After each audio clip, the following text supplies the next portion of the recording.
4.2i, I'm going to show you how to distinguish between a completely randomized design and a randomized block design. First, let's define blocking.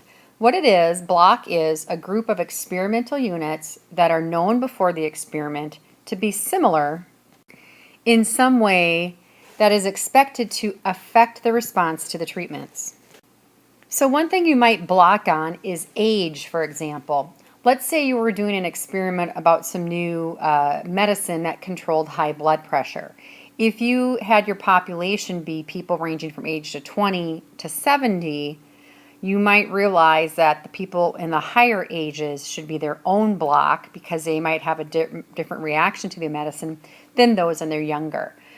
Because the higher age could actually affect the treatments, so you would block on age. Now, in a randomized block design, random assignment of experimental units to treatments is carried out separately within each of the blocks. So again, if we're doing high blood pressure medicine for the older group versus the younger group, we would do one experiment and a second experiment separately. Now, one thing to be very cautious about when it comes to the vocabulary, when you hear the word stratified random sample, that is absolutely different from that of blocking. Blocking is only used within an experiment, whereas a stratified random sample is used in an observational study. So if you're doing a free response question and it's an observational study, do not say you're going to block on age. You would say you would stratify on age. If it's an experiment where you impose a treatment, that is when you would use the word blocking.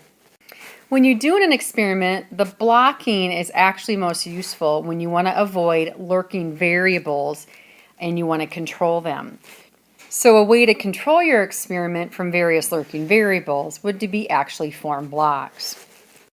Then the other way to control other lurking variables other than the obvious one you block on would be to do randomization. Randomizing your subjects that are in your study in terms of the experiment will control for the lurking variables that are out there.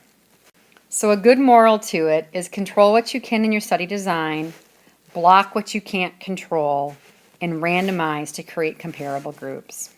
Let's look at a laundry example. We want to test the cleanliness of laundry in hot and cold water with a detergent that we created in our garage.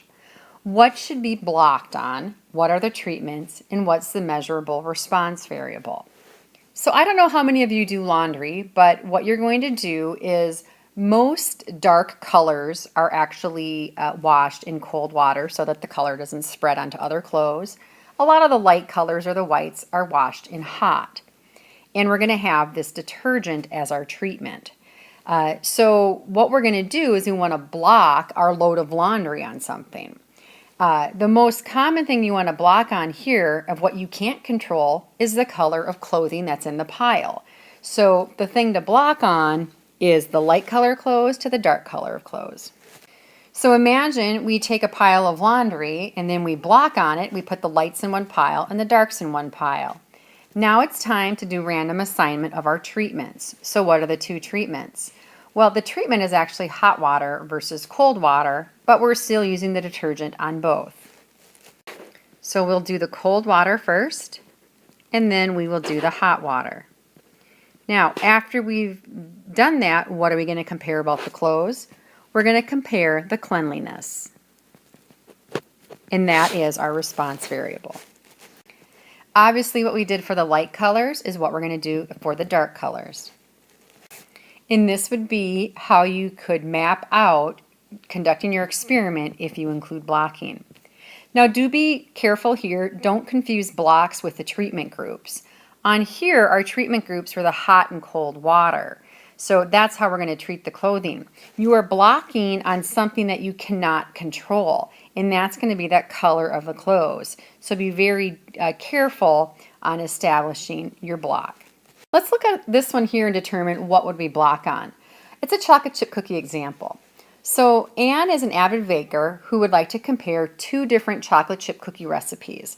So recipe A or recipe B. So what she does is she recruits 10 volunteer taste testers to rate each type of cookie on a scale of 1 to 5, 1 being bad, 2 and 5 being very good.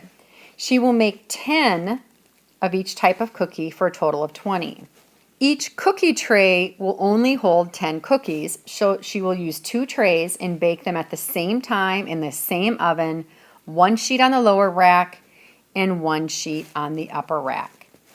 Because cookies might bake differently depending on which rack they are on, we will use the 10 locations on the lower rack as one block and the 10 locations on the upper rack as the other block. On each of the sheets, Anne will randomly place 5 of each type of cookie. This way, each type of cookie will have 5 on the lower and 5 on the upper, balancing out the effect of the rack location.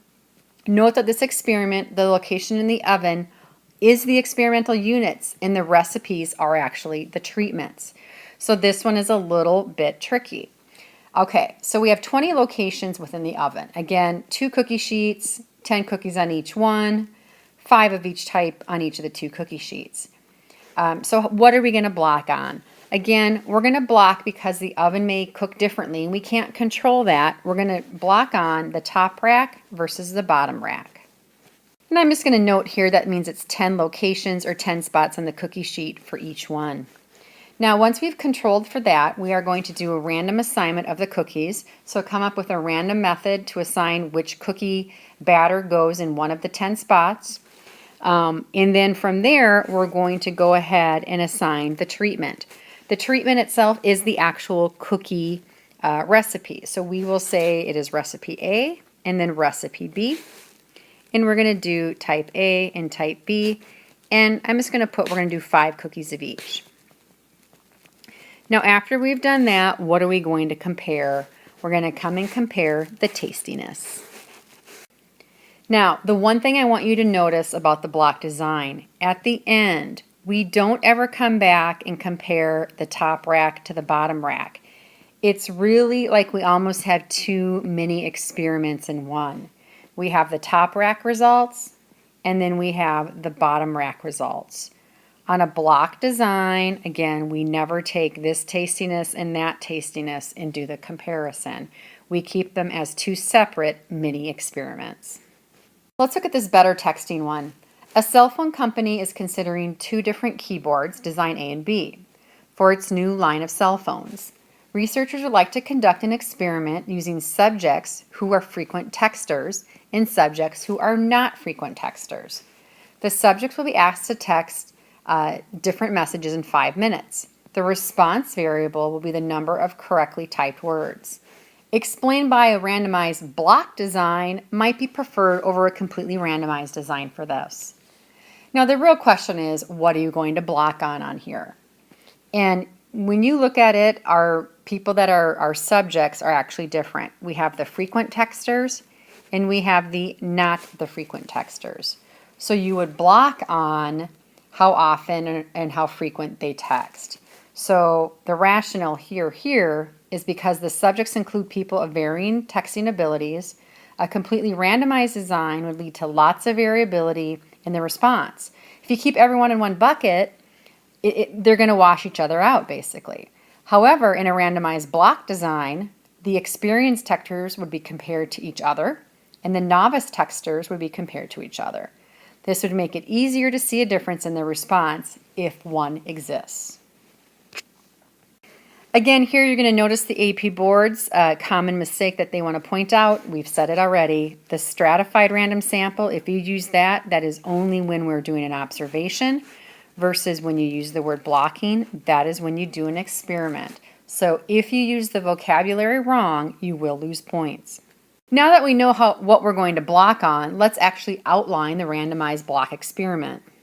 Let's first do the diagram. So we are first starting with 300 subjects in our scenario. And what they have told us is of those subjects, we know that there are 100 experienced and 20 novice. So we're blocking on their texting experience. They're not equal groups, and that's fine. Remember, these are almost 2 separate mini experiments. Now we're going to have to do a randomized assignment. And when we do that, we're going to see which cell phone you get. So we'll come up with a way to randomize it, and 50 of them get type A, 50 get type B. Same for the novice. Instead of 50 though, we split this equally. We're going to have 100 in type A and 100 in type B. At the end of each experiment, what we're going to do is we're going to come on in And from there, we're going to compare the mean number correct of their texting words.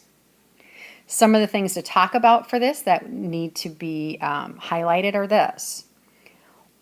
Here's an outline of the experiment. To randomly assign the experiment, put the subjects of the two groups, put 50 slips of paper labeled A in one hat, 50 slips of paper labeled B in another hat. Mix up the papers, have each subject select one to determine which design he or she will use. Follow the similar process for the other 200 novice texters. After the experiment, compare the mean number of words correct for the two different designs within each block. So remember, the one thing you want to be cautious of here is you need to talk about what you're actually going to compare. So talk about the response variable and how you're going to look at it, and be very specific on how you're going to randomize. So it's almost, and here's where you need to add the verbiage, and on here you need to add the verbiage. These other components of your mapping are seen in the map and don't need to be talked about in any further details. Let's look at this Lac example and just talk about what should we block on. So we're looking here at nitrogen in tires, a lot of hot air it's called. Most automobile tires are inflated with compressed air, which consists of about 78% nitrogen. Aircraft tires are filled with pure nitrogen, which is safer than air in the case of a fire. Could filling automobile tires with nitrogen prove safe, performance, or both? So Consumers Union designed a study to test whether nitrogen-filled tires would maintain pressure better than air-filled tires.